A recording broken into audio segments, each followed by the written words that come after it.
시작하도록 하겠습니다. 다들 세미나나 포럼 많이 다녀보셔서 아실 테지만 혹시 핸드폰 무음으로 해주지 않으신 분들은 지금 무음으로 부탁드리고요. 지금부터 짧은 미더업이기는 한데 얼마나 많이 끌어내느냐는 여기 참석하신 분들의 의지로 이게 엄청 풍성하게 될지는 나올 듯 합니다. 자, 먼저 시작하기 앞서서 저희가 이번 G커넥션 쇼케이스의 영상을 만들었거든요. 그 영상을 먼저 보고 시작하도록 하겠습니다. 잠시만요.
네, 본격적으로 미더업 소개 들어가도록 하겠습니다.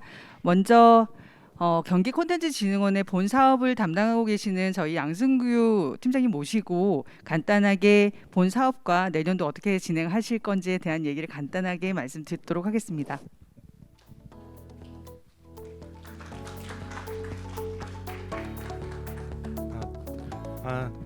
안녕하세요. 저는 경기콘텐츠진흥원 콘텐츠산업팀장 양승규입니다.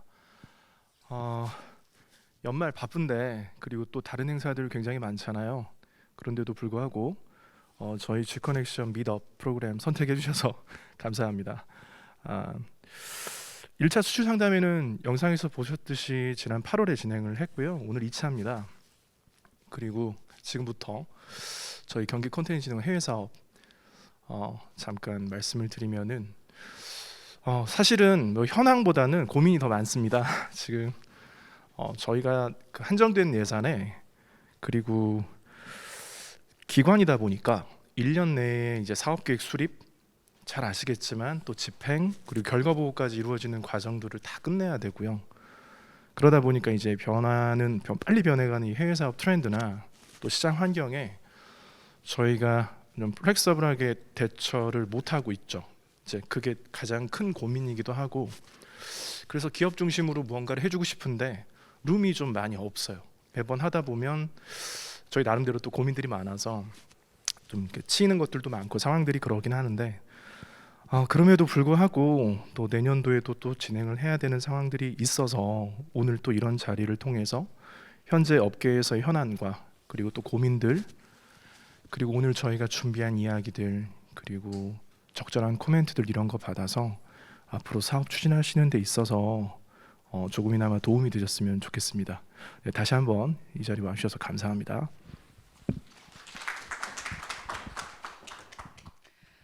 아마 올해 마무리하고 나면 이제 내년도 사업 관련해서 경기콘텐츠진흥원에서 많은 고민들을 하고 계신데요. 홈페이지나 아마 지원 사업 설명회를 통해서 내년도 사업 관련해서는 많은 정보들이 오픈이 될 예정입니다. 계속적으로 진흥원 사업 계속 관심 가져주시고요. 그와 더불어 저도 계속 인사드릴 수 있었으면 좋겠습니다. 네, 이어서 본격적인 미드업 들어가도록 하겠습니다. 저희가 이제 다들 준비되셨나요? 네. 얼어붙은 투자 혹한기에도 러브콜을 받을 수 있는 콘텐츠. 너무 주제가 대단하죠. 어렵습니다. 다들 알고 있습니다. 콘텐츠가 아무리 화려하지만 실질적으로 시장 속에 들어가 보면 너무나도 춥고 어렵습니다.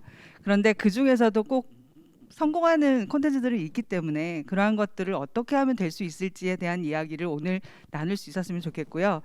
오늘 이야기를 해주실 분은 아이스 크리에이티브의 이지 이사님, 그리고 브릿지 스퀘어의 유혜주 대표님, 그리고 미시간 벤처 캐피탈의 이승훈 이사님, 이렇게 세 분 앞으로 모셔서 말씀 나누도록 하겠습니다.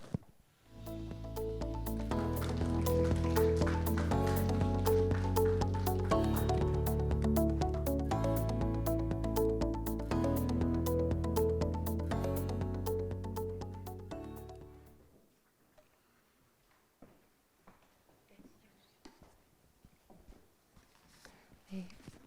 안녕하세요. 저 마이크 좀 벗겠습니다. 네. 저는 아이스 크리에이티브에서 전략이랑 사업 총괄을 맡고 있는 이지희라고 하고요. 아마도 오늘 제가 이제 두 분과 함께 제가 같이 모더레이트를 같이 하면서 아마 말씀을 좀 나누게 될 것 같습니다. 그래서 저를 좀 먼저 좀 소개를 좀 드릴게요. 그래서 저는 이제 CJ E&M 그리고 라인 그다음에 JTBC 스튜디오를 거쳐서 지금 현재 아이스 크리에이티브에 와 있고요. 글로벌 사업을 굉장히 오랫동안 했고 주로 이제 신규 사업을 굉장히 많이 했습니다. 그래서 이제 CJ E&M 때는 이제 제가 중국부터 시작해서 동남아 사업을 했고 그다음에 라인으로 넘어와서는 이제 대만, 홍콩, 마카오 지역의 이제 전체 캐릭터 IP 사업을 담당을 했고 그다음에 JTBC로 넘어와서는 미국에서의 기획 제작 그다음에 전 세계 포맷과 그 유통 판매 딜을 좀 담당을 했고요. 그래서 꽤 오랫동안 전체적으로 컨텐츠 관련된 사업을 월드와이드로 조금 오랫동안 봐왔고 기존에는 없었던 이제 엔터테인먼트의 사업 구조를 조금 만드는데 많이 좀 치중을 했어요. 그래서 CJ 때는 M&A도 좀 진행을 했었고 그래서 인수라든지 투자 기업도 좀 검토를 했었고요. 그리고 직접 드라마 공동 제작이나 이런 것들도 이제 진행을 했던 이제 경력이 있습니다. 네.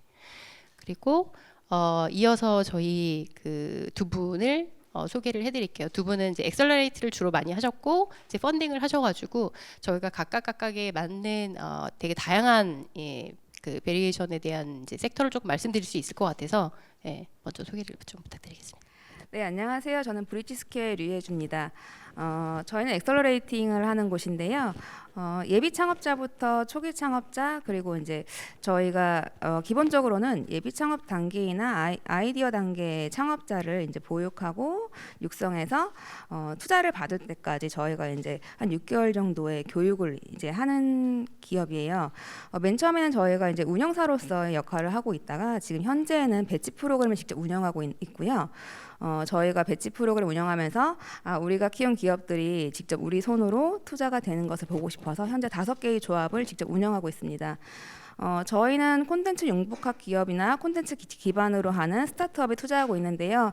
사실 콘텐츠 융복합이나 콘텐츠 기반이라고 했을 때 굉장히 광범위하죠. 그래서 대부분 모든 분들이 많은 분야에 많이 투자를 한다 이렇게 이해하시면 좋을 것 같아요. 예를 들면 저희 회사가 지금 제주에 지금 본사가 있는데요. 제주에 있다 보니까 제주도 관광 오시는 분들의 제주 여행에 대한 컨텐츠라던가 아니면 뭐 화장품이나 제품에 대한 컨텐츠 뭐 이런 것도 있을 수 있고요. 교육에 대한 컨텐츠도 저희가 같이 투자를 하고 있습니다. 제가 도움을 드릴 수 있을 거는 아마 예비 창업자나 아예 최초의 초기 창업 단계에 대한 얘기는 제가 좀 도움이 될 것 같고요. 그리고 시드머니 단계나 팁스 전 단계, 프리팁스까지의 단계에 대해서는 제가 그래도 경험이 좀 있으니까 도움이 될 것 같습니다. 감사합니다.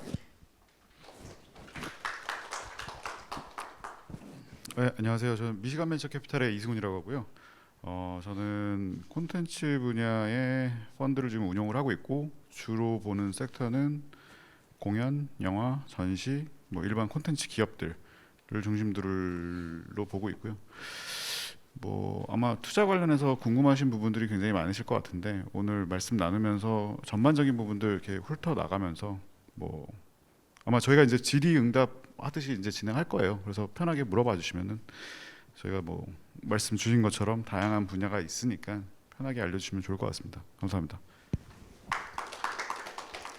네, 저희가 간단하게 저희가 이제 진행해 왔던 이제 양력들 조금 말씀드렸는데, 사실은 이제 저는 컨텐츠에 어떻게 보면은 포맷이라든지 기획 제작에 대한 어떤 쪽을 조금 더 깊게 들여봤다라고 한다면 글로벌에서 그 류혜주 대표님은 엑셀러레이팅을 하시고 시딩을 진행하시는 어떤 프로세스라든지 여러 가지 조건들을 이제 알려줄 수 있을 것 같고, 그다음에 그 이승훈 이사님께서는 실질적으로 조금 더 큰 규모의 어떤 펀딩으로 갔을 때 이제 그런 식으로 어떤 케이스가 있었는지 다양하게 좀 말씀을 해주실 수 있을 것 같아요. 그래서 일단 저 먼저 그런 조금 더 사례들을 중심으로 해가지고 조금 말씀을 드리고, 두 분도 말씀을 해주시고 나서 저희가 조금 이런 마켓이라든지 인더스트리에 대한 어떤 뭐 저희의 어떤 나름대로의 인사이트들을 조금 공유를 드리고, 그거 관련된 여러 가지 질문들을 받으면서 저희가 그런 것들에 대해서 조금 심도 있게 조금 말씀을 나누면 훨씬 더 좋은 시간이 될 것 같습니다. 그래서 저는 일단은 그 CJ에 있으면서 저희가 이제 아웃바운드로 사실 나가기 위한 여러 가지 전략들을 좀 짰고요. 그런 부분에 있어서 전 세계 월드와이드를 타깃으로 해서 그 당시에도 사실은 미국에 대한 어떤 지향점은 있었지만 당장은 사실은 동남아시아가 제일 컸고 중국이 제일 컸어요. 근데 이제 중국 같은 경우에는 워낙 리스크가 크고 사실은 모래 위에 어떤 성을 짓는 것처럼 하루아침에 이 정부가 이거를 셧다운 시키면 사실은 다 철수를 해야 되고 모든 게 다시 제로가 되는 상태가 돼버리기 때문에 그거를 저희가 사실은 이제 여러 가지 형태로 좀 버티다가 그런 부분에 있어서 저희 무게 중심을 저희가 조금 동남아시아로 좀 옮겼고, 그러면서 동남아시아 중에서도 사실 베트남 쪽으로 많이 옮겼었어요. 근데 이제 베트남 쪽에서 저도 이제 거기서 드라마 공동 제작을 했었고, 이번에 그 태호님이랑도 저희가 같이 거기서 캐스팅을 해가지고 완전히 정말 저희가 기획을 하면은 거기서 또 받아가지고 완전 공동 캐스팅에 공동 코 디벨롭먼트까지 하면서 정말 베트남 향의 그 드라마를 정말 만들어냈고, 거기에서 저희가 시즌 2까지 가면서 사실은 이제 뭐 베스트 드라마 상도 받고, 거기에 신인을 저희가 발굴했고, 저희가 지금 그 태호라는 분 지금 를 데려가서 거기서 거의 뭐 탑급으로 사실은 이제 만들었던 상황이 있었고, 그러면서 사실 여러 가지 형태로 저희가 이제 이것들을 조금 보니 이게 사실은 베트남을 포함한 여러 가지 동남아시아 국가들의 사실은 성장 속도가 사실 너무 이렇게 사실 느리는 편이고, 그 다음에 각각 국가에 대한 사실 랭귀지라든지 그 다음에 국가 간으로 사실 리저널로 사실은 뭔가 디스트리뷰션 되기에도 사실 좀 허들이 있고 하는 부분이 있어서 그러던 찰나에 사실은 저희가 이제 좀 더 미국으로 좀 더 집중을 하고 있었고, 그러면서 뭐 이렇게 뭐 여러 가지 형태의 이제 K 콘텐츠들이 터지면서 사실은 그동안 사실은 CJ는 거의 15년이 넘은 것 같아요. 글로벌 사회에 엄청나게 저희가 공력을 들이고 투자를 했던 것들이 한 15년이 넘으면서 이제는 사실은 미국 쪽에서 그런 것들이 반영이 오면서 굉장히 시너지가 지금 나고 있는 상황이죠. 그리고 다른 이제 웹툰이라든지, 그러니까 사실은 지금 모든 방송업계가 마찬가지지만 드라마나 영화로 제작되는 것들의 반 이상의 IP가 웹툰에서 나오고 있어요. 그래서 실질적으로 저희가 내부에서도 그러니까 제작 기획을 하는 부분에 있어서 저희가 이제 뭐 이렇게 돌아다니는 대본 수가 사실 많지가 않아요. 그래서 상당히 그런 어떤 새로운 IP를 발굴하고 하는 것들에 있어서 한계가 있기 때문에 대부분 이제 조금씩 저희가 웹툰에서 이걸 가져오다가 한 뭐 5, 6년 전부터는 이미 전체 연간 라인업 편성하는 부분에 있어서의 반 이상을 다 웹툰에서 가져오고 있는 상황이었고, 사실은 이게 웹툰뿐만 아니라 책에서도 가져오기도 하고 하는 부분들이 있고, 그 다음에 그렇게 제작되는 것들이 글로벌로 이제 가기 시작하면서 이제 어떤 현상들이 벌어지기 시작하면은 웹툰을 먼저 오픈을 할 거냐, 아니면은 뭐 이거를 책을 뭐 예를 들어서 일본에서 이게 런칭된 책인데 미국으로 이거를 같이 미국에서도 발간을 하려고 하는데 사실은 뭐 예를 들어 이태원 클래스가 사실은 비슷한 케이스였어요. 이태원 클래스가 이제 IP가 있는데 이제 웹툰 IP에서 가져왔지만 이 웹툰을 사실 미국에서도 오픈할 수가 있는 거거든요. 근데 그럴 때 이제 이태원 클래스라는 게 사실은 방송이 먼저 됐고 이 방송이 떴고 그러면 이 방송을 리메이크로 먼저 미국으로 진출할 건지 아니면은 웹툰을 번역을 해서 그거를 다시 미국 버전으로 출시를 할 건지 어떤 걸 먼저 할 거냐. 이런 식으로 아예 그냥 우선순위 자체에 대한 논의도 시작을 해야 되는 상황이 돼버린 거죠. 그래서 저희가 지금 그 각각 사실은 이제 개별 국가로 이렇게 이제 공력을 들이고 컨텐츠를 팔고 기획 개발했던 것들이 사실 지금은 그런 논의가 사실은 거의 필요 없게 된 상황이긴 해요. 왜냐면은 뭐 넷플릭스라든지 뭐 저희가 글로벌 OTT로 완전히 예를 들어 넷플릭스에 사실 들어가면은 동시에 월드와이드로 269개국 이상의 동시에 디스트리뷰션 되기 때문에 그런 부분에 있어서의 기존에 저희가 다 개별적으로 이렇게 작업했던 것들에서는 완전히 이거에 대한 우선순위라든지 방향성이 완전히 바뀌어버린 상황인 거죠. 그래서 컨텐츠를 만들고 판매를 하는 부분에 있어서도 예전에는 되게 패키징하고 쪼개고 크게 뭉치기도 하고 하면서 그거를 뭐 개별 국가로 가던 리저널로 가든 아니면 월드와이드 가던 여러 가지 밸류에이션에 따라서 이렇게 작업을 했던 것들이 지금은 이제 완전히 그 우선순위가 글로벌 OTT고 가장 올라가서 뭐 아마존으로 갈 건지 넷플릭스로 갈 건지 디즈니로 갈 건지 아니면 HBO로 갈 건지 뭐 이런 식으로 그 다음은 웨이브로 갈 건지 티빙으로 갈 건지 이런 식으로 글로벌로 편성이 되는 그 다음으로 이제 여러 가지 것들이 이제 편성이라든지 제작에 대한 프라이어티가 바뀌면서 불과 거의 2, 3년 만에 시장이 이렇게 많이 바뀐 것 같아요. 그러면서 기존에 저희가 뭐 컨텐츠 유통이라고 말했던 것들이 유통이라는 말이 사실은 거의 지금은 시대에는 맞지 않는 말이 돼버리고 새로운 형태의 컨텐츠를 데피니션하고 컨텐츠에 대한 어떤 디스트리뷰션에 대한 걸 데피니션하고 플레이어에 대한 역할도 다시 재정의해야 되는 그런 시기가 온 것 같다라는 생각이 듭니다. 네, 그래서 요거는 제가 좀 제너럴하게 좀 말씀을 드렸고 다음에 또 이렇게 좀 말씀해 주시면은 저희가 이어서 계속 좀 말씀을 나누겠습니다.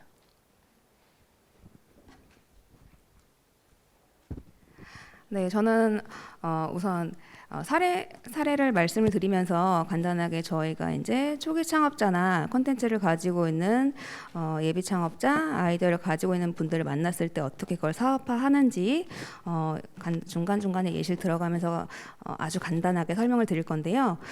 우선 저희는 6개월 정도의 과정을 거치는데 저희한테 우선 서류를 내세요. 냈을 때 그 아이디어나 그 콘텐츠 자체가 어떤지를 우선 평가할 때는 우선 다 대면으로 평가를 합니다. 하면서 저희가 그 아이디어 자체를 평가하면서 이걸 어떻게 확장시킬 수 있는지 이제 저희 내부에서 이제 얘기를 하는데요. 예를 들어서 지토툰이라는 그림을 그리는 작가님이 계세요. 이분이 아이패드로 그러니까 그림을 그리시는데 이분 같은 경우에 그냥 제주도에서 아이패드로 그림을 그리시다가 현재에는 애월 아빠들이라는 달걀을 판매하는 거기에 이제 마케팅 팀장으로 가셨어요. 그래서 현재에는 뭐 제주도에서는 꽤 유명한 강사로도 활동하시고 마케팅도 하시고 이렇게 여러 가지 활동을 하시는데요. 내가 가진 콘텐츠가 단순히 그냥 콘텐츠로 있을 수도 있지만 마케팅의 도구로도 쓰일 수 있고 그리고 이걸 배우고자 하는 사람들에게는 또 강의로서의 하나의 콘텐츠 될 수 있기 때문에 저희는 그런 것들을 최대한 많이 확산시키고 활용할 수 있도록 그렇게 많이 노력하고 있습니다. 또 저희 회사 내부에도 작가님이 한 분 계세요. 그림을 그리시는 분인데 저희 회사에는 굿즈들이 좀 많이 있습니다. 그 이유는 저희 보육기업 중에 한 기업이 체육인들을 위한 채용 플랫폼을 만들었어요. 근데 그러다 보니까 캐릭터가 필요한 거예요. 그래서 이제 귀여운 곰을 이렇게 그렸는데 너무 예쁘더라고요. 그래서 저희가 저희 사옥에 있는 고양이를 그려줄 작가를 찾다가 이제 그 작가분을 아예 저희 내부로 이제 모셔왔는데 그러면서 이제 여기저기 캐릭터 사업에 눈을 저희도 뜨게 된 거죠. 그렇게 저희 내부에서도 어떻게 하면 이 작은 아이디어 하나가 확산될 수 있는지를 항상 고민을 하게 됐어요. 이런 식으로 저희가 맨 처음 시작은 이 아이디어 하나가 어떻게 확산될까가 시작이었고, 그러다 보니까 저희 내부에서 기수마다 있는 그 아이디어들이 점점 연결되고 협업되면서 많이들 활용이 되고 있어요. 그래서 제가 지금 말씀드리고 싶은 거는, 우선 내 아이디어 하나가 나한테만 있으면 이 하나의 라인으로만 갈 수가 있거든요. 근데 뭐 지금 이렇게 뭐 경콘진이라던가 아니면 저희도 배치 프로 있지만 여러 가지 이런 AC라던가 VC라던가 다양한 행사에서 많은 분들을 만나서 뭐 좋은 창업자들이나 좋은 창직자들을 만나서 많은 얘기를 나누다 보면 이것들이 좋은 아이디어가 되고 좋은 제품에 또 내 아이디어가 실릴 수 있기 때문에 그런 자리들을 많이 가셨으면 좋겠다는 생각도 많이 들고요. 그리고 저는 내 아이디어가 무엇이든 간에 그걸 좀 꾸준히 끌고 가는 힘도 중요하다고 생각해요. 창업자분들이나 뭐 많은 분들이 사실은 이게 좋아서 시작하는 분들이잖아요. 그런 분들한테 제가 항상 하는 얘기는 꾸준히 끌고 갈 수 있는 힘이 굉장히 중요하다고 얘기하는데요. 그런 것들도 제가 많이 당부드리고 있고, A씨로서 저희는 투자를 할 때 가장 많이 보는 건 사람이에요. 그래서 내가 믿을 만한 사람인지, 나에게 투자를 할 수 있는 그런 내가 사람이 되는지, 그런 것도 한번 점검하는 것도 필요한 것 같습니다.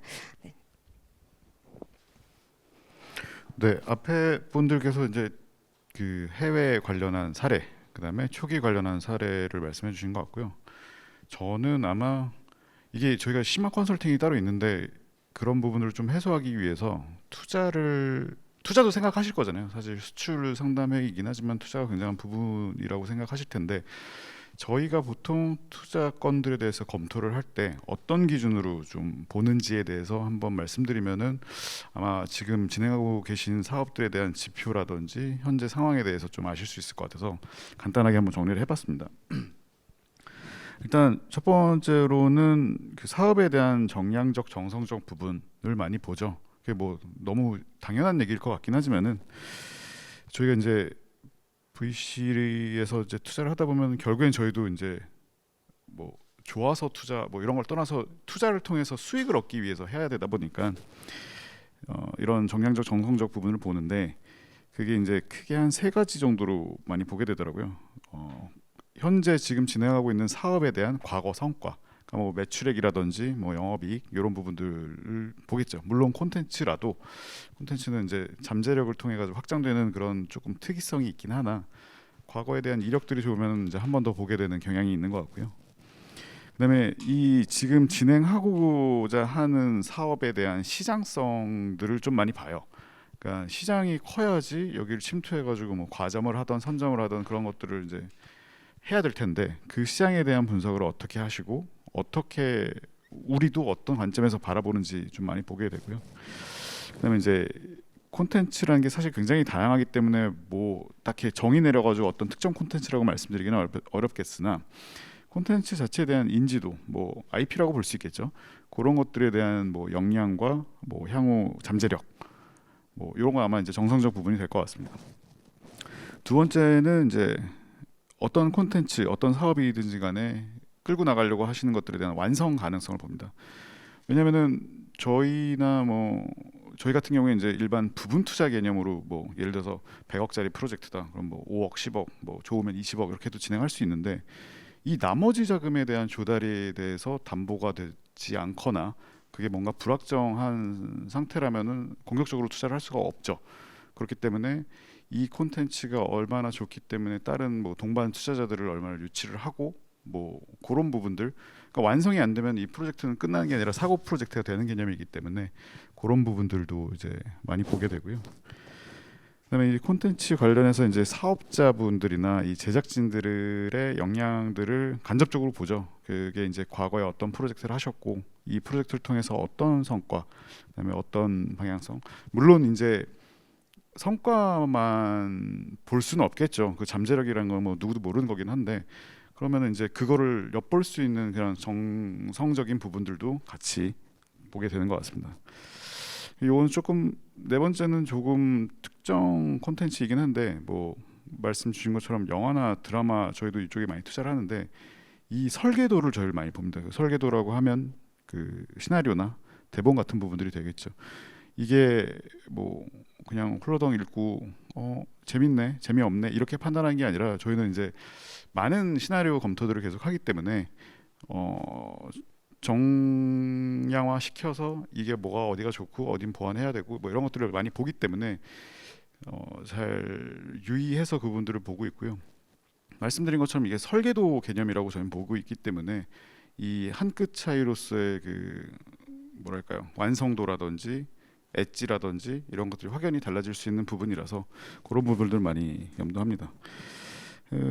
앞서 말씀드리긴 했는데 시장성, 그다음에 뭐 이제 국내 시장을 만약에 타겟으로 하신다고 하면은 기존 경쟁제나 대체제들을 어떻게 이겨서 뭐 선점을 하든 과점을 하든 할 수 있는 구조를 고민을 어떻게 하고 계신지, 만약에 해외 진출을 한다고 하면은 어떤 네트워크 뭐 이런 것들을 활용해 가지고 어떻게 확장을 하실 것인지 그런 것들도 보고요. 그다음에 뭐 마지막으로 이건 그냥 섞어서 그냥 말씀드리면은 전통 콘텐츠라는 개념이 이제 여러분들도 다 잘 아시겠지만은 한정적이진 않은 것 같아요. 그 저변들이 계속 넓어지고 있고 그 장벽이라는 게 없어져 가는 상황으로 저는 보고 있는데, 이게 단순히 콘텐츠라고, 그러니까 전통적인 콘텐츠 관점보다는 뭐 예를 들면 이제 기술하고 융합된 콘텐츠라든지 아니면 뭐 시장성이 더 확연히 글로벌리 나갈 수 있는 부분이라든지, 그러니까 융합할 수 있는 부분들, 그래서 그걸 통해 가지고 다른 사업까지도 이제 뭐 새로운 브랜치를 만들 수 있는 그런 구조들도 많이 보는 것 같습니다. 네. 그 또 이제 앞서 말씀드리긴 했지만은 창업자 역량도 되게 중요한 것 같아요. 그러니까 역량이라는 게 뭐 이건 잘하고 이건 못하고 이런 게 아니라 그 커뮤니케이션에 대한 부분을 좀 많이 보는 것 같아요. 이게 저희가 투자해놓고서는 뭐 결정을 내릴 때 같이 결정하는 경우가 많은데, 이게 이제 뭐 고집이 굉장히 세시거나 그러면 되게 난처한 경우도 많이 있어가지고 그런 것들도 이렇게 유념해서 그냥 그런 관계를 또 만들어나가는 것도 되게 중요한 것 같더라고요. 그래서 아마 큰 단계는 이렇게 저는 보고 있는데, 이게 뭐 당연한 얘기지만 사실 투자 유치를 위해서 어떤 작업을 해야 되느냐에 대한 첫 번째 질문으로서는 뭐 나쁘지 않을 것 같아가지고 간단히 말씀드렸고요. 저는 뭐 여기까지 말씀드리면 될 것 같으니까 차라리 이제 뭐 사실은 이제 저희가 보니까 되게 대표님들도 많이 오시고 하셔가지고 아마도 조금 질문을 주시면서 저희가 그거를 얘기하면서 이제 거기서 저희가 또 좀 더 살을 보태면서 더 궁금하신 거에 좀 가까워질 수 있을 것 같아서 저희가 소개하는 건 여기까지 하고 한번 질문하시면서 이렇게 저희가 좀 말씀을 좀 나눠볼게요. 질문이 있으실까요? 네네.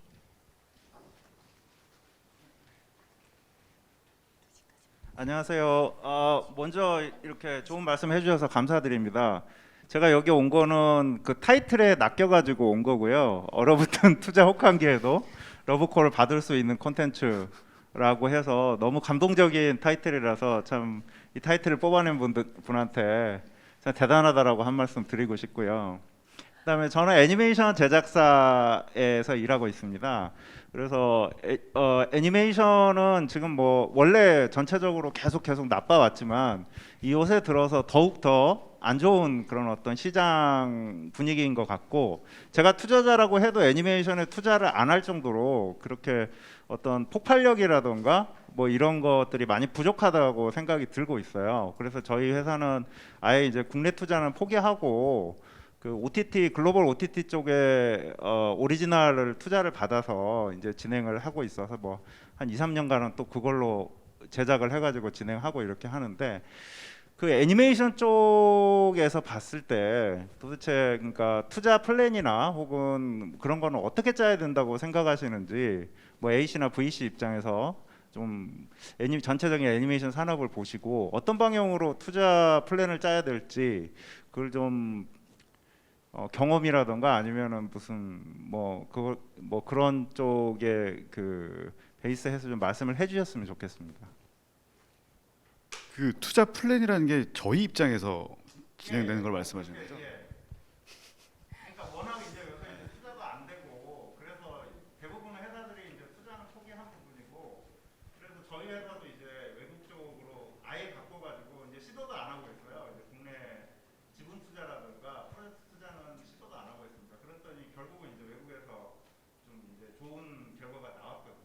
근데 그게 진짜 베스트 케이스 아닌가요? 네네. 계속 이렇게 해야 되는 건가? 이게 다음 프로젝트도 이제 글로벌 OTT 쪽에다가 좋게 얘기해가지고 거기서 돈을 받아야 되는 건가? 뭐 이런 고민도 좀 있거든요. 네네. 투자자 입장에서는 그 애니메이션을 바라보는 시점이 어떠신지. 저희 그냥 제가 애니메이션 투자 경험이 조금 있어가지고 말씀드리면은 애니메이션 관련해서 저는 한 5건 정도 투자를 했고요. 하나 빼고는 다 망했어요. 네, 그래서 애니메이션 말씀하신 것처럼 투자도 어렵고 회수도 어렵고. 근데 저는 말씀하신 것처럼 지금 시장에서는 그러니까 결국엔 영상 콘텐츠라는 건 어쨌든 플랫폼하고 연동된다고 저는 생각하고 있거든요. 그래서 OTT가 지금 발현돼서 시장을 넓혀주는 거는 굉장히 좋은 부분이라고 생각하고, 사실 대표님께서 말씀하신 것처럼 해외에서 OTT에서 일단 투자 유치를 해서 어떤 프로젝트를 진행할 수 이거는 정말 베스트 케이스인 것 같아요. 그냥 과거 건들을 말씀드리면은 국내 유수의 이런 큰 뭐 아이 땡땡땡 뭐 삼땡 애니메이션 뭐 이런 데들에서 한 프로젝트였음에도 불구하고 손실률이 아주 어마어마합니다. 한 건이 이제 수익이 났던 거는 로보카폴리 관련한 그것도 뭐 시즌 1, 2가 아니라 약간 뉴미디어 콘텐츠 베이스로 해가지고 이제 투자를 했는데 그거는 이제 좀 수익이 났고, 저희는 그래요. 그러니까 이게 좀 다른 얘기일 수도 있긴 한데요. 투자 시장 애니메이션 자체만으로는 사실 그 업사이드를 보기는 굉장히 어려운 것 같습니다. 다만 저희 같은 창투사 분들은 보통 이제 펀드를 결성할 때 모태 펀드에 연계를 해서 하는데 그 펀드의 주목적이 이제 애니메이션 경우가 종종 있어요. 지금 많이 없어지긴 했는데, 아니면 이제 혁신 모험 콘텐츠라고 해서 조금 더 공격적으로 이제 소외 분야를 투자하는 펀드들이 있는데, 그런 팀들은 본인들의 그 주목적, 특수 목적을 맞춰야 되는 이슈가 있기 때문에 뭐 필요하고 뭔가 발전 가능성이 있다고 하면은 검토는 많이 하실 것 같긴 해요. 그건 이제 뭐 현황에 대한 거고, 시장에 대한 것과 투자 플랜에 대해서는 사실 너무 어려운 말씀이셔서 하지만 말씀드린 것처럼 OTT라는 것들이 지금 발현해가지고 계속 확장을 하고 있고, 하지만 또 이제 지금 또 정책이기 때문에 어떤 구조를 짜야 되느냐는 저희도 이제 고민을 하고 있긴 하지만은 결국엔 투자 방법론도 중요하지만은 어떤 플랫폼에 어떻게 콘텐츠를 구성하느냐. 예를 들면 OTT로 가게 되면은 이게 뭐 제작비도 낮고 어느 정도 뭐 빨리 뿌릴 수 있고 뭐 전략적인 부분도 있겠지만 뭐 아예 대작 애니메이션 그런 것들을, 그러니까 저는 국내 기업들이 조금 확장할 수 있는 거는 글로벌로 나가야 된다고 생각을 하는데, 그 글로벌 해외 제작사들하고 공동 제작 같은 것들을 통해서 가능할지 어렵겠으나 그걸 통해 가지고 해외에서 차라리 역으로 한국으로 들어오는 플랜들을 좀 갖고 진행하신다고 하면은 국내 투자자 입장들에서도 조금 더 관심 있게 지켜보지 않을까. 그게 뭐 모두 아마 대부분의 이제 애니메이션 제작사분들은 한국의 픽사가 꿈입니다가 다 이신데, 사실 모두가 그러시니까, 그리고 그렇게 된 사례가 없다 보니까 그거에 대한 방법론은 저는 이제 인지도와 명성을 같이 조금 끌어올리셔서 그런 협업할 수 있는 구조에서 선순환을 시켜보면 좋지 않을까. 그러면 뭐 투자자들도 좀 더 보지 않을까, 이런 생각 갖고 있습니다. 또 질문이 있으실까요?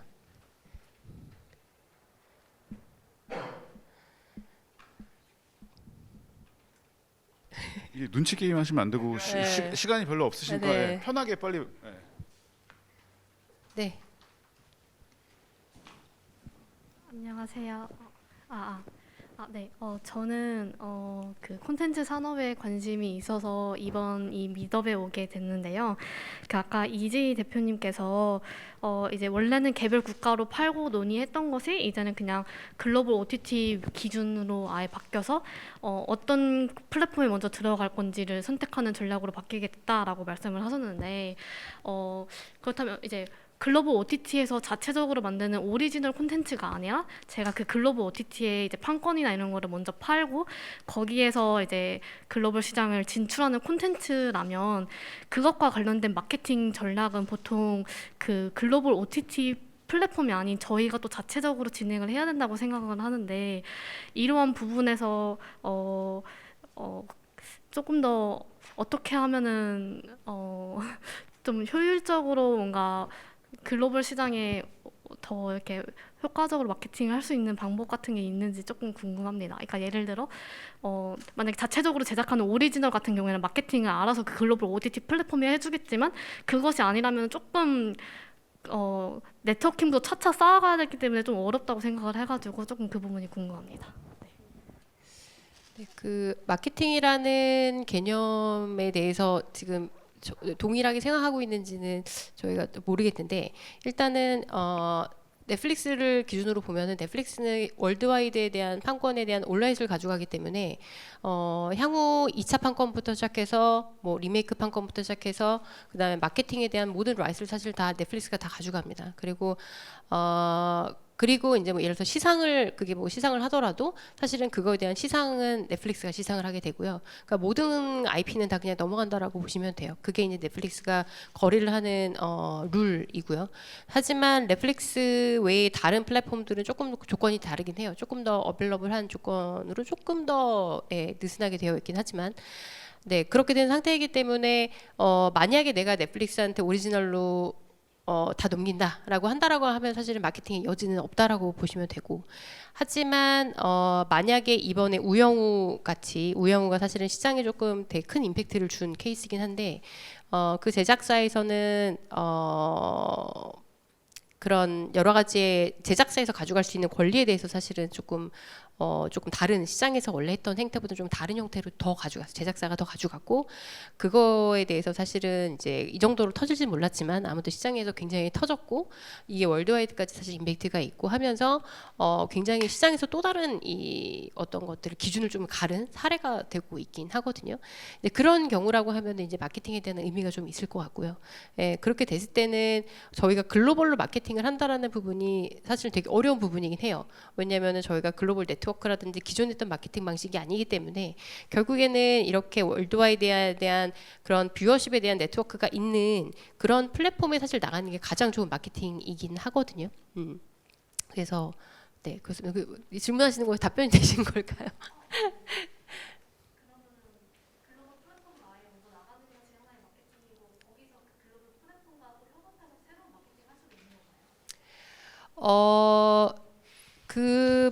네, 그쵸. 이제 만약에 사실은 요거는 제작비로 좀 말씀드릴게요. 기본적으로 저희가 드라마 제작비가 사실은 10억이 넘어가진 않았어요. 근데 지금 현재는 뭐 20억, 30억, 40억까지 사실 넘어가는 거는 뭐 너무나 가벼워졌고 사실은 몇백억 수준까지 넘어갔거든요. 근데 그 정도 제작비 규모는 사실은 국내 시장에서 감당할 수 있는 규모가 아니에요. 그거는 국내에서 도저히 리쿱할 수 있는 규모의 비용이 아니기 때문에 이거는 월드와이드로 가지 않는 이상 사실은 도저히 리쿱할 수 없는 비용 구조거든요. 이제 그 정도까지 커지게 된 거는 사실은 이제 월드와이드에 대한 네트워크가 있는 데서 가져갔기 때문에 그런 거고 만약에 해외에서 협업을 한다라고 하는 부분들에 대해서는 OTT는 쉽지는 않아요. OTT는 쉽지는 않고 아까 대표님께서 뭐 애니메이션 같은 경우도 마찬가지지만 뭐 다큐멘터리 아니면 드라마, 예능 모두 다 사실은 유럽 쪽에서는 2개국 이상이 공동 제작하고 하는 협업하는 게 너무 사실 보편화되어 있고 그리고 뭐 사실은 저희 나라가 조금 공동 제작에 대한 부분이 조금 되게 조금 부족하게 돌아가고 있지만 사실 해외로 나가게 되면 공동 제작의 형태는 굉장히 많습니다. 그렇게 정부에서 지원하는 텍스 리펀딩도 굉장히 많고 그런 협업 관계나 케이스가 너무 많기 때문에 그런 식으로 간다라고 하면은 저희가 조금 더 할 수 있는 룸의 여지는 충분히 있겠죠. 그리고 그렇게 해서 가게 됐을 경우 저희가 같이 뭐 OTT에서 아까 이승훈 이사님께서 말씀하신 대로 오히려 역으로 그들과 저희가 해외 버전을 만들어서 그걸 아예 그냥 저희가 뭐 이렇게 OTT로 다시 넣을 수도 있고 그리고 해외에서 제작을 하게 될 경우 랜딩 기지가 만약에 다르게 된다라고 한다면 사실은 이제 그거는 도메스틱 버짓으로 돌아가는 게 아니라 넷플릭스도 사실은 버짓 규모가 다 다르거든요. 그래서 넷플릭스 코리아 규모가 있고 넷플릭스 리저널 규모가 있고 넷플릭스 미국 규모가 있기 때문에 근데 각각에 대한 지역에서는 되게 다른 규모의 버짓을 가지고 있어요. 그래서 이게 만약에 리저널 테이블로 검토가 된다라고 한다면 사실은 뭐 저희가 지금 논의되고 있는 편당 뭐 몇십억 수준이 아니라 사실 몇백억 수준으로 사실 충분히 넘어갈 수 있고 이게 미국으로 넘어간다라고 하면서 더 큰 규모로 넘어갈 수밖에 없는 상황인 거죠. 그래서 지금은 사실은 그런 시장이 된 것 같아요.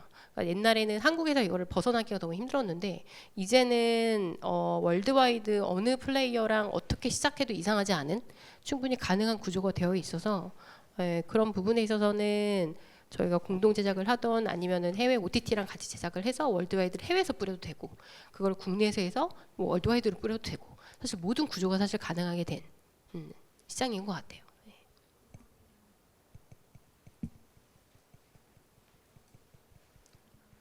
네.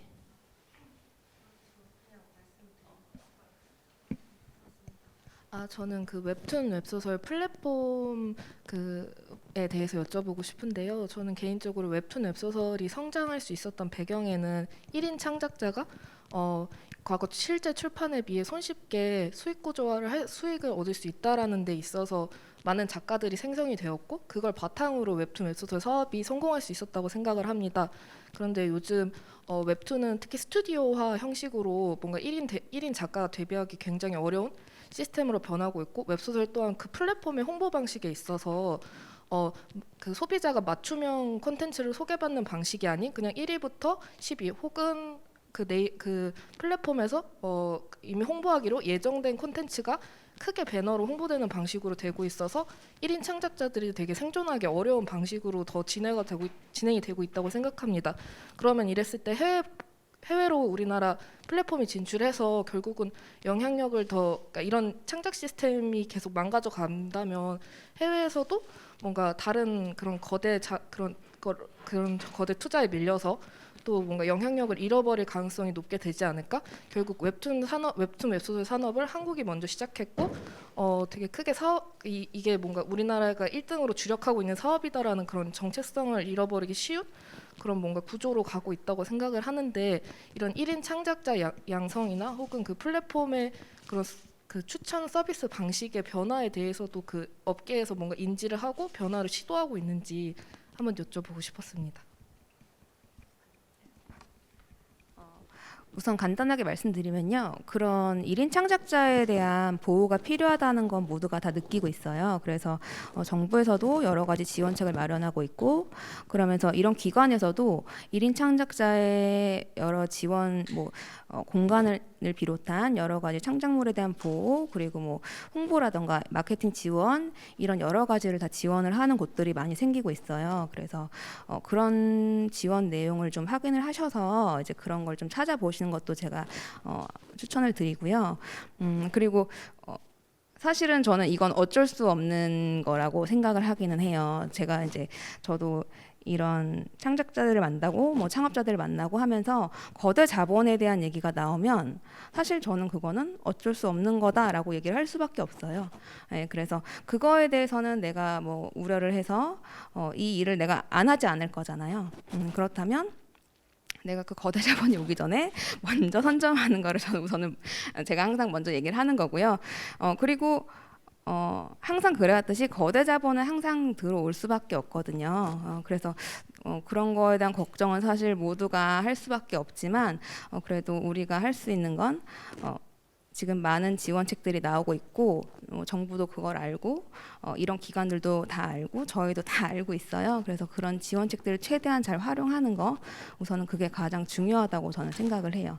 왜냐하면 개인이 할 수 있는 게 한계가 있잖아요. 잘 아시겠지만 그래서 그런 것들을 좀 잘 찾아보면 좀 아쉬웠던 게 제가 이제 CKL 이런 그 콘텐츠를 코리아나 이런데 심사를 가거나 했을 때 사실은 굉장히 좋은 지원들이 많아요. 근데 제가 심사를 가면 뭐 경쟁률이 뭐 1.8대 1 막 너무 낮은 거예요. 그리고 사실 그랬을 때 저는 아니 이렇게 좋은 지원들이 많은데 너무 낮다 이런 생각을 좀 할 때도 있거든요. 그래서 그런 지원이라던가 이런 것들을 좀 잘 챙기는 거 이런 것들도 전 능력이라고 생각을 해요. 그래서 조금 더 경쟁적으로 그런 것도 좀 잘 찾아보시고 그런 큰 자본력에 대해서 물론 항상 걱정은 되지만 사실 그거는 전 어쩔 수 없다라고 네 얘기는 하고 있습니다. 네, 그럼 혹시 약간 추가적으로 그러면 약간 그 플랫폼에 있어서 지금은 플랫폼이 작품을 홍보하는 방식이 그 순위 매기기 1등부터 10등까지 순위 매기기 혹은 뭐 이미 계약된 작품 중에 플랫폼이 심사를 거쳐서 이 작품을 특별히 홍보하겠다라고 약속한 광고 그런 작품들이 큰 배너에 걸린 형태로 홍보가 되고 있는데 그것 외에 뭔가 뭐 그 소비자 맞춤형으로 뭔가 이렇게 인공지능을 통한 추천 맞춤형에 의해서 뭔가 그 플랫폼에 들어갔을 때 홍보를 받게 된다든지 그런 식으로 약간 플랫폼 자체에 대한 뭔가 변화의 시도도 있는지 한번 여쭤보고 싶습니다. 네, 실제로 그런 스타트업들이 많이 생기고 있어요. 뭐 웹툰, 웹소설뿐만 아니라 뭐 여러 가지 뭐 잘 아시겠지만 뭐 영화, 드라마 이런 미디어에 대해서도 맞춤형으로 추천하는 서비스들이 많이 나오고 있고 뭐 그런 것들을 통해서 단순히 홍보라던가 광고 이런 것들을 통해서가 아닌 고객 맞춤을 통해서 서비스를 제공하는 것들도 지금 많이 나오고 있고 물론 아주 많은 사람들이 사용하진 않지만 그것들이 점점 상용화될 거라는 거는 아마 모두가 다 느끼고 있을 거예요. 그래서 그런 거는 점점 상용화되고 있고 그리고 많은 스타트업들이 그런 거를 많이 활용을 하고 있다는 거는 제가 현장에서 많이 체험하고 있습니다.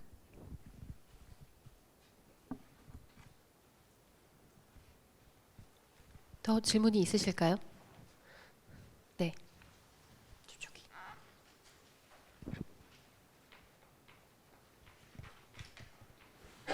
안녕하세요. 저는 GL과 BL, 그러니까 퀴어 컨텐츠 웹드라마를 제작을 하고 있습니다. 그래서 세 분이 생각하시기에 그런 퀴어 컨텐츠 시장성에 대해서 어떻게 생각하시는지 궁금합니다. 퀴어 콘텐츠 말씀하시는 거죠? 네네네. 그거 제가 그러니까 사실은 퀴어 콘텐츠는 저는 되게 전망이 높다고 보고요. 왜냐하면은 사실은 아시아에서 봤을 때 제가 보기에는 한국이 되게 굉장히 보수적인 편으로 보이고요.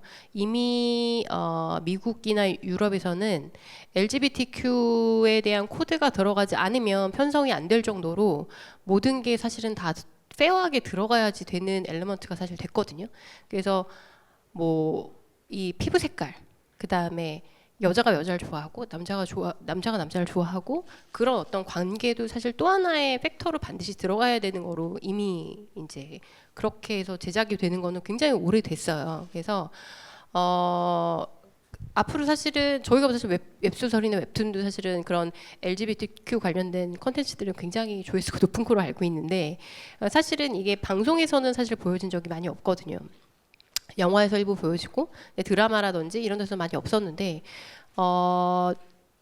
이제 슬슬 좀 나오기 시작했어요. 근데 그 LGBTQ 쪽에서 그런 BL 관련된 쪽은 지금 웨이브에서 조금 움직이는 걸로 제가 알고 있고, 예, 그리고 이제 슬슬 이제 티빙이나 이제 웨이브 같은 이제 국내 OTT에서도 그런 것들 조금 이제 인지하고 받아들이기 시작했어요. 예. 근데 이제 뭐 넷플릭스에서는 사실은 워낙 글로벌 OTT에서는 많이 있고, 예.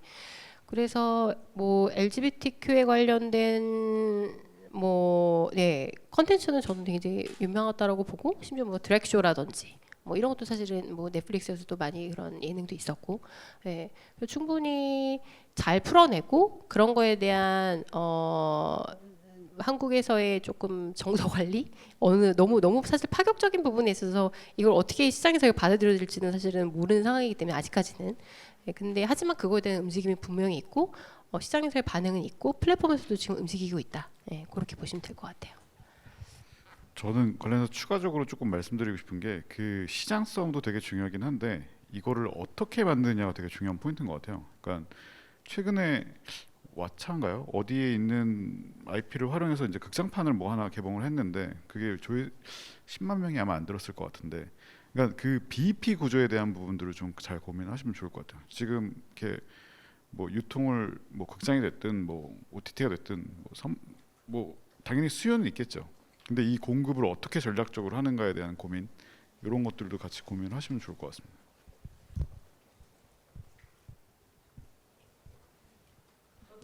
네네네.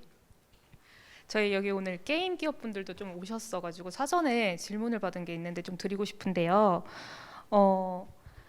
일단은 게임 쪽에 실제로 투자를 하셨던 경험이 있으셨는지 그리고 있으셨다면 어떤 이유 때문에 그 케이스가 잘 안 되셨는지 그리고 요즘 굉장히 이슈되고 있는 메타버스라든지 P2E라든지 이런 거에 대해서 어떻게 생각하시는지도 좀 전반적으로 얘기해 주시면 감사할 것 같습니다. 제가 해야 되는 거죠. 제가 직접 게임에 투자한 적은 사실 없어요. 저는 없고 저희 회사에서 투자한 적이 있는 걸로 알고 있는데 과거에 진행했었던 건이고 잘 안 됐어요 또. 슬프지만 잘 안 됐습니다. 근데 이제 그 게임이라는 게 굉장히 어려운 게 결국에는 이제 뭐 사실 다 비슷비슷하거든요. 그때 당시에는 아마 2010년도 초반에 되게 유망한 기업이었고 그때 밸류 협상이라 이런 것들도 게임사 쪽에서 주도적으로 해서 저희는 이제 좋은 업체니까 다른 또 공동 투자자들 좋구나 해가지고 이제 들어갔는데 결과적으로 잘 안 됐어요.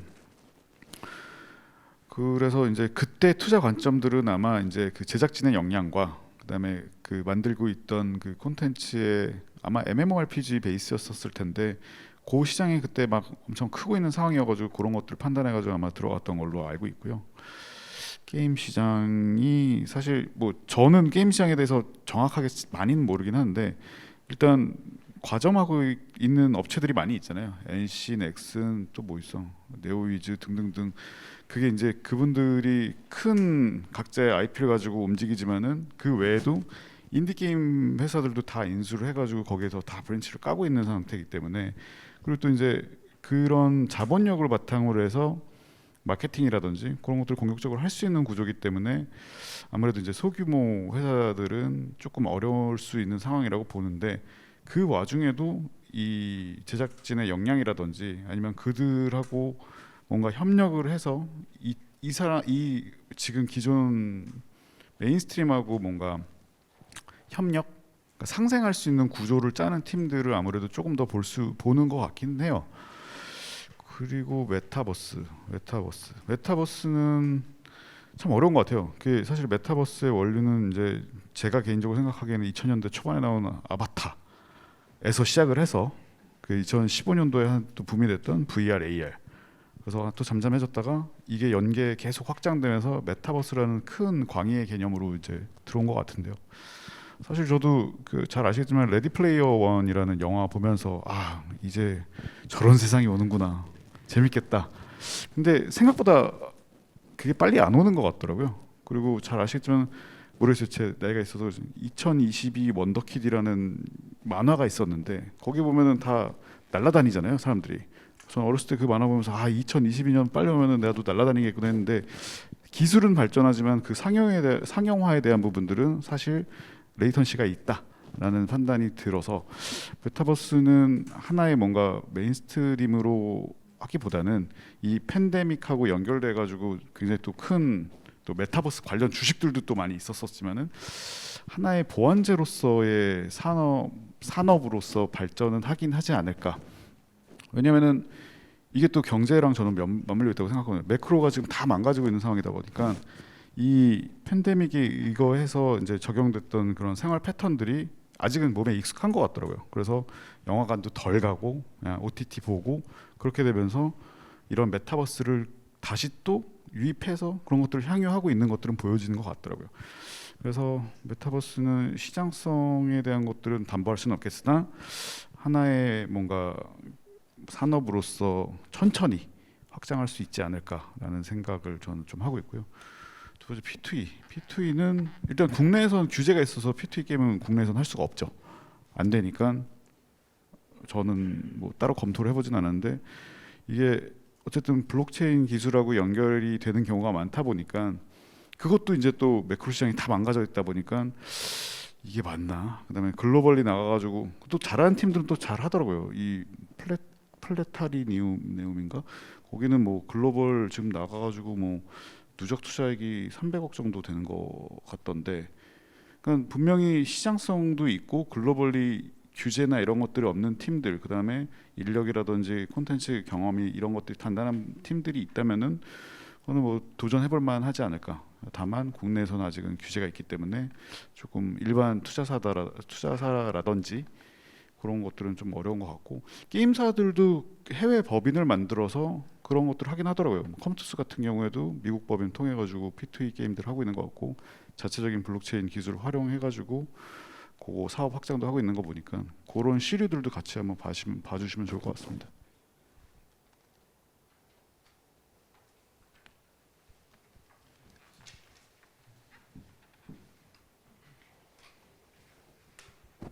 네, 안녕하세요. 저는 그 IP 프랜차이즈에 대해서 질문을 드리고 싶은데요.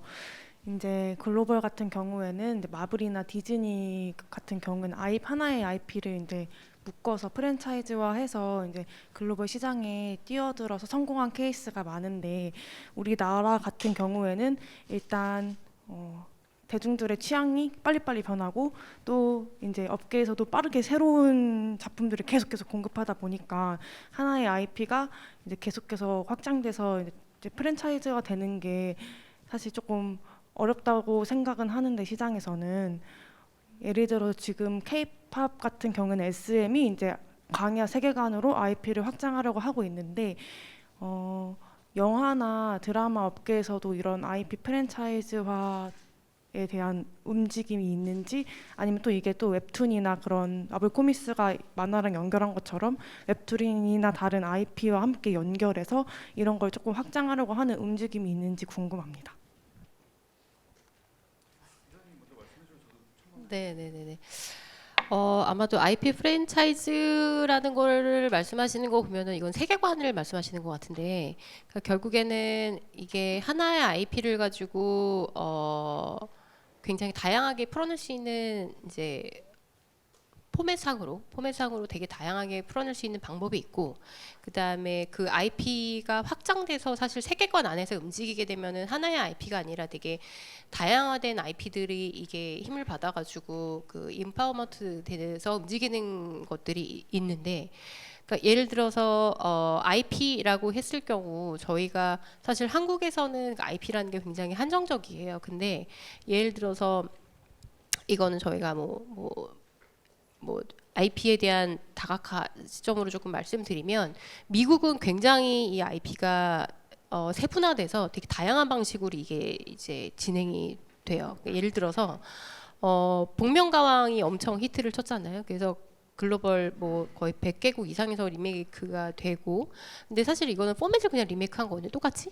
근데 그게 아니라 예를 들어서 지금 그분 성함이 생각이 안 나는데 그 커트머리에 미국에서 굉장히 유명한 그 MC 분이 있으신데 아무튼 그분도 제작을 하세요. 그러니까 사실 미국에서도 웬만한 분들이 다 자기 제작사를 이제 차리고 그거를 운영을 하시고 계시는데 그분이 복면가왕의 사실은 그 메인 포맷이 아니라 드레스업하고선 올라가서 이렇게 경연하는 것들을 그것만 따왔어요. 그러니까 부분만 따왔거든요. 그러니까 요소만 따와가지고 그런 식으로 뭔가 커스튬이라든지 그런 패션과 관련된 그런 컴피티션을 하는 포맷으로 바꿨어요. 근데 그거에 대한 차용은 복면가왕에서 차용을 하고 그거를 또 하나의 포맷으로 만든 거거든요. 그래서 그거를 또 하나의 예능으로 제작을 해요. 네. 이런 식으로 굉장히 다양하게 이 포맷이 쪼개지고 분리가 돼서 다른 사업자를 만나면서 이게 또 다른 형태의 컨텐츠가 되고 이게 또 하나의 IP가 되면서 굉장히 라이블리하게 이 IP가 사실은 커가는데 사실 한국은 굉장히 드라마 IP면 드라마 IP, 예능 IP면 예능 IP 뭐 이거를 뭐 페스티벌이나 아니면은 콘서트까지 연동을 한다든지 굿즈를 만든다든지 사실 거기까지밖에 안 되어 있는데 사실은 IP라는 거를 봤을 때는 드라마에서 사실 예능 만들 수 있고요. 예능을 드라마로 만들 수 있고 그거를 뭐 다큐로 만들 수도 있고 그거를 묶어서 뭐 다른 메타버스의 뭐로도 만들 수 있고 사실은 굉장히 다양하게 이거를 생각을 할 수 있을 것 같아요. 그러니까 사실은 지금 게임도 또 하나의 지금 사실 IP로 굉장히 급부상하면서 게임에 있는 어떤 세계관, 게임이 사실은 세계관으로 따지면 게임만큼 이렇게 굉장히 단단한 세계관이 없잖아요.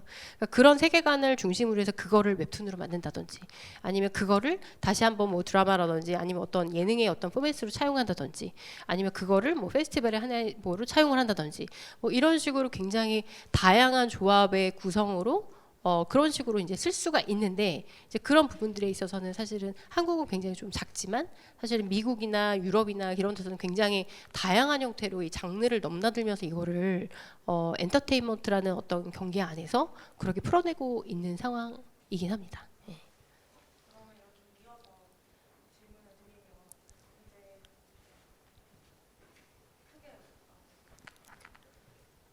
질문을 드리면 이제 IP가 정말 다각화되고 뭐 이제 사람도 인적 IP도 생기고 정말 다각화되는 부분은 이제 잘 이해가 됐는데 제작사의 만약에 입장에서 보면은 이제 예전 같은 경우에는 방송사가 모든 IP 권리를 다 가져갔고 이제 요즘엔 이제 넷플릭스 같은 경우에 이제 온라인으로 사다 보니까 이제 OTT 글로벌 OTT에서 이제 IP를 가져가는 시국이라고 하기에는 그 시국이 됐죠. 네. 그래서 이제 제작사가 이렇게 자신의 IP를 가지고 아니면 창작자가 자신의 IP를 가지고 이게 다각화하기에는 좀 굉장히 어려운 시장이라고 생각을 합니다. 지금 또 글로벌 시대에서 자신의 IP를 지킬 수 있는 방법이 혹시 있을지. 그거는 이게 비유가 맞을지 모르겠는데요. 그러니까 저희가 태어나면서부터 뭘 잘하지는 않잖아요. 시간이 좀 필요한 것 같아요. 그러니까 결국에는 저도 그랬고 뭐 아마 대표님도 그렇고 자생할 수 있는 시간이 필요할 텐데 그거에 대한 힘을 또는 헤게모니를 가져오려면은 아까 비슷한 질문이기도 한데 그게 우리가 제작사이고 창작자이기 때문에 그거를 당연하게 요구할 수 있는 요구 당연히 할 수 있죠. 근데 그쪽에서 안 받아주면 거래가 성립이 안 되는 구조다 보니까 그런 것들에 대한 시간이 조금 필요할 것 같다는 생각이 들긴 해요. 저희도 아까 뭐 연계해가지고 결국엔 이제 IP라는 게 잘 살아남으려면은 시장성과 영속성 그러니까 유지할 수 있는 스테이블한 부분들일 텐데 과연 그런 것들이 유지가 되고 진행이 되려면은 콘텐츠에 대한 시장에 대한 그 콘텐츠에 대한 시장 평가가 되게 중요할 것 같거든요. 근데 시장의 평가는 작가가 뭐 몇 명이서 그냥 우리 좋은 콘텐츠니까 좋아 이렇게 하는 건 아니기 때문에 그런 객관적인 뭔가 지표도 같이 만들어 나가면서 뭐 밸류업 하시면서 헤게모니를 가져오는 게 뭐 정석이긴 한데 당연히 창작하시면서 짜증이 나시겠죠. 내가 만들었는데 다 가져가면 난 뭘 이런 생각이 드실 수 있을 것 같아요.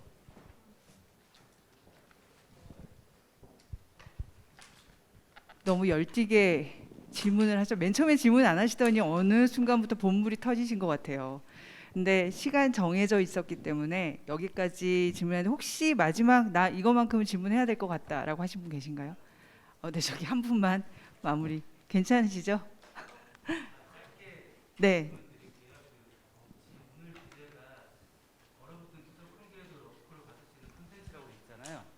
그 각자 세 분께서 생각하시는 한 줄 정도로 해가지고 이런 콘텐츠는 러브콜로 이렇게 될 것 같다. 한마디씩 해주시면 좋을 것 같아요. 잘 못 들었어요. 저 주제에 맞는 거를 답변을 한 줄로 좀 이런 콘텐츠는 얼어붙은 투자 혹한기에도 러브콜을 받을 수 있는 콘텐츠는 뭘까에 대한 이사님 대표님들의 생각을 물어보시는 것 같아요. 저거에 답변을 할 수 있으면 여기 있으면 안 될 것 같은데. 자리 깔아야 되는데요, 저는. 모든 분들이 이게 궁금해서 오셨을 것 같은데 사실 안 해주시면 안 하셔가지고. 아까 초반에 계셨나요 혹시? 초반에 그냥 딱 그건 것 같아요. 그러니까 러브콜을 받는다는 거는 좋은 일이긴 하지만은 서로 상호간의 협의에 의해서 러브콜을 그러니까 뭐랄까요? 그러니까 거래를 하기 위한 러브콜인 것 같아요. 그거를 위해서는 자생 능력과 실력이 제일 선행돼야 된다가 저는 답변이 될 것 같습니다. 제가 생각하는 투자를 받을 수 있는 콘텐츠는요. 아주 쉽게 설명하자면 어디에서든 활용이 가능해서 지금 예를 들면 애니메이션에서 쓰이고 있는 이 캐릭터가 여기에선 잘 안 되지만 여기에서 활용됐을 때 잘 될 수 있고 여기에도 활용될 수 있고 여기에도 쓰일 수 있고 이렇게 어디서든지 잘 사용될 수 있는 그런 콘텐츠와 그걸 허용해 줄 수 있는 대표자가 있는 그런 게 좀 중요한 것 같아요. 보통 대표자들이 그런 걸 허용을 잘 안 해주기 때문에 그런 것들이 좀 중요한 것 같습니다. 네, 뭐 정말 어려운 거고 저희가 맨날 이런 것 때문에 싸우고 그래서 결국 이렇게 하지만 이게 사실은 어느 정도 사실 성공 공식이 좀 있거든요. 성공 공식이 있고 뭐 예를 들어서 뭐 드라마다라고 하면은 동남아시아에서는 로코가 잘 팔리고, 네. 그리고 뭐 미국에서는 뭐가 잘 팔리고, 각 지역에서 선호받고 많이 팔리는 장르가 있어요. 그리고 그 각 지역에서 원하는, 사실은 뭐 한국 걸 판다라고 하면은 그 각 지역에서 이미 유명한 배우나 사실은 이런 사람들이 이미 있어요. 예. 그러니까 예를 들어서 뭐 박민영 배우도 이미 그 김비서 때문에 이미 동남아시아에서 유명하기 때문에 이번에도 사실 그 드라마 별로지만 동남아시아에서는 사실은 반응이 있거든요. 그러니까 이게 결국에는 성공 공식이라는 게 어느 정도 있고, 한국에서 잘 나온 것들이 결국에는 해외에서도 잘 나와요. 그래서 결국에는 TV 레이팅도 다 똑같이 보고, 예, 그 다음에 이게 시리즈가 몇 편이 계속됐는지, 그리고 여기에서 함께한 작가가 누군지, 감독이 누군지. 그러니까 사실 이게 사실은 너무 이 성공 공식에 대한 이 체크리스트가 이미 있는 상태이기 때문에 이거에 사실은 부합하는 거 플러스 제작사의 어떤